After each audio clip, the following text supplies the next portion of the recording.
السلام علیکم ورحمۃ اللہ وبرکاتہ۔ سورۃ البقرہ آیت نمبر 178۔ اعوذ باللہ السمیع العلیم من الشیطان الرجیم من ہمزہ ونفخہ ونفثہ۔ بسم اللہ الرحمن الرحیم۔ یا ایہا الذین آمنوا کتب علیکم القصاص فی القتل، اے وہ لوگوں جو ایمان لائے ہو، لکھ دیا گیا ہے تم پر قصاص یعنی بدلہ لینا، مقتولین کے بارے میں، مقتولوں کے بارے میں۔ الحر آزاد قاتل کے بدلے، بالحر وہی آزاد قاتل ہی قتل کیا جائے گا۔ والعبد اور غلام قاتل، بالعبد غلام قاتل کے بدلے، اسی غلام قاتل کے بدلے۔ والانثى بالانثى اور قاتلہ عورت، بالانثى اسی قاتلہ عورت کے بدلے۔ مطلب یہ ہے کہ اگر کوئی آزاد آدمی کسی آزاد کو قتل کرتا ہے تو بدلے میں وہی آزاد آدمی ہی قتل ہوگا، اس کی بجائے ایک سے زیادہ لوگوں کو قتل کرنا یا اس قبیلے کے کسی سردار کو قتل کرنا یہ جائز اور درست نہیں ہوگا۔ اسی طرح اگر کسی غلام نے کسی کو قتل کیا ہے تو اس کے قتل کی سزا کسی آزاد کو نہیں دی جائے گی کہ چونکہ تمہارے غلام نے ہمارا بندہ قتل کیا لہٰذا ہم تمہارا ایک بندہ قتل کریں گے، ایسا نہیں ہے۔ جس نے قتل کیا ہے قصاص میں، بدلے میں اسی کو ہی قتل کیا جائے گا۔ اسی طرح اگر کسی عورت نے کسی کو قتل کر دیا ہے تو بدلے میں اس عورت کو ہی قتل کیا جائے گا، نہ کہ اس عورت کے بدلے میں مخالف فریق کی اس کے کئی مردوں کو قتل کر دیا جائے یا کئی عورتوں کو قتل کر دیا جائے یا ان پر جنگ مسلط کر دی جائے، یہ جائز نہیں ہے۔ فَمَنْ عُفِيَ لَهُ مِنْ أَخِيهِ شَيْءٌ سو جو کوئی شخص کہ معاف کر دیا جائے اس کے لیے اس کے بھائی میں سے کچھ بھی، فَاتِّبَاعٌ بِالْمَعْرُوفِ تو پیچھے لگنا ہے معروف طریقے کے ساتھ، وَأَدَاءٌ اور ادا کر دینا ہے، الیہ اس کو، بِإِحْسَان اچھے طریقے کے ساتھ۔ یعنی اگر مقتول کے لواحقین وہ بجائے قصاص کے دیت کے لیے راضی ہو جائیں تو اس کا مطلب یہ ہوا کہ جو قاتل کے رشتہ دار ہیں انہیں چاہیے فوری طور پر دیت کی ادائیگی کا انتظام کریں، اس میں ٹال مٹول نہ کریں، اس معاملے کو جان بوجھ کر لمبا نہ کریں، کیونکہ نبی صلی اللہ علیہ وسلم نے خود فرمایا مطل الغنی ظلم، کہ جو شخص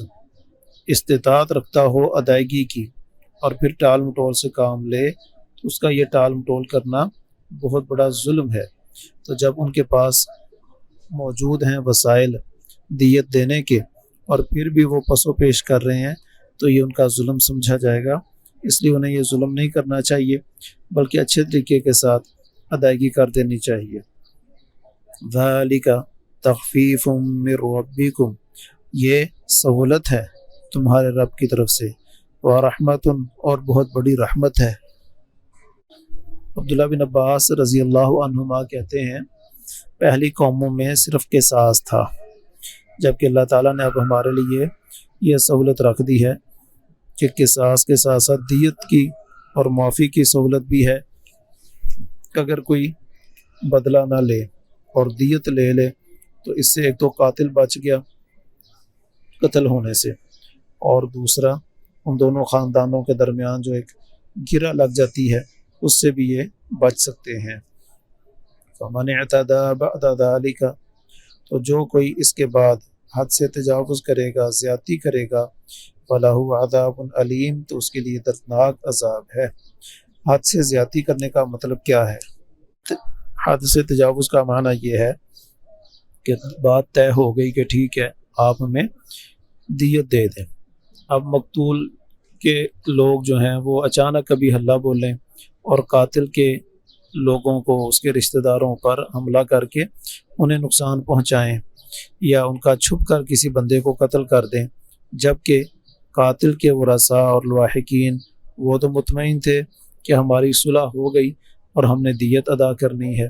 تو یہ اعتداء ہے کہ دیت پر راضی ہونے کے باوجود پھر مقتول کے لاحقین نے حملہ کیا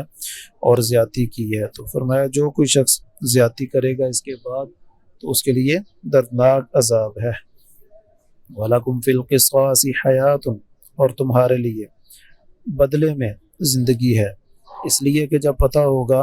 ہر شخص کو کہ اگر میں نے کسی کو ناجائز قتل کر دیا تو بدلے میں مجھے بھی قتل کیا جائے گا، تو وہ خود بخود پرہیز کرے گا کسی کو قتل کرنے سے اور بچ جائے گا کسی کو نقصان پہنچانے سے، اس کے لیے جان لینے سے۔ اور جب پتہ ہے کہ جس شخص نے قتل کیا ہے اگر ہم اس کے علاوہ کسی اور کو قتل کر دیں گے تو ہمارا نقصان ہوگا مزید، تو جب یہ پتہ چل جائے تو پھر بہت سارے لوگ گناہ پر جرأت اور ہمت اور استطاعت نہیں رکھتے اور جرأت نہیں کرتے اس گناہ کی، تو اس لیے فرمایا اس میں تمہارے لیے زندگی ہے۔ تو آج بھی جن جن علاقوں میں جن جن ممالک میں بدلے کا اور قصاص کا قانون رائج ہے وہاں کا امن و امان وہ ملکی سطح پر بھی اور عالمی سطح پر بھی مثالی ہوتا ہے۔ اس کی ایک بہت بڑی مثال 100% تو شاید نہ کہا جا سکے، لیکن بہرحال 99% سے بھی زیادہ اس کی ایک مثال جو ہے وہ سعودی عرب ہے کہ وہاں پر یہ قصاص کا قانون لاگو ہے، تو وہاں دیکھ لیں کس قدر امن و امان ہے اور لوگوں کی جانوں کا اور ان کے مال کا کس طرح تحفظ ہو رہا ہے۔ یا اولی الالباب، اے عقلوں والوں، اس لیے کہ جو عقل والے نہیں ہیں وہ اس میں اور زیادہ پہلو دیکھنا شروع کر دیتے ہیں کہ جی مقتول تو قتل ہو ہی گیا، اب قاتل کو قتل کرو گے ایک اور جان لو گے، وہ اس طرح کی سوچ میں پڑ جاتے ہیں، انہیں مقتول سے کوئی ہمدردی نہیں ہوتی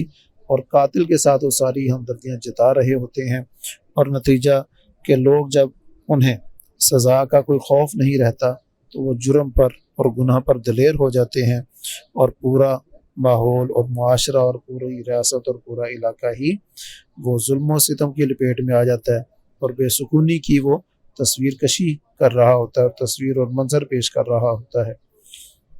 لعلکم تتقون، تاکہ تم بچ جاؤ، یعنی ایک دوسرے کو قتل کرنے سے بچ جاؤ، اور جب ایک دوسرے کو قتل کرنے سے بچ جاؤ گے تو نتیجے میں بد امنی سے بچ جاؤ گے، اللہ کی ناراضگی سے بچ جاؤ گے، مالی نقصان سے بچ جاؤ گے۔ اللہ تعالیٰ سمجھنے کی عمل کرنے کی توفیق عطا فرمائے۔